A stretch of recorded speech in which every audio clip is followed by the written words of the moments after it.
les Palestiniens s'épanchent très peu. Quand ils vous disent, mais vraiment, qu'ils ont passé une nuit difficile, sarbe, ça veut dire que ça a été apocalyptique.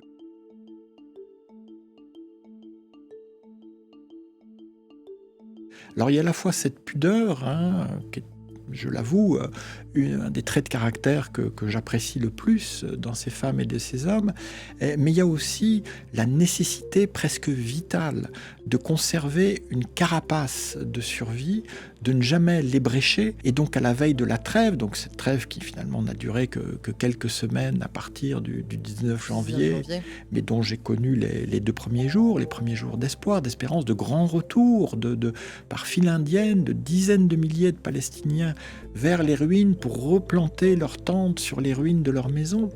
Eh bien, à ce moment-là, que disait-il ? Disait-il, je vais enfin pouvoir pleurer ce qu'il s'était interdit. Je vais enfin pouvoir retourner sur le tas de décombres où je sais que mes proches sont ensevelis, sous lequel ils sont toujours inaccessibles, et je vais pouvoir commencer de faire mon deuil.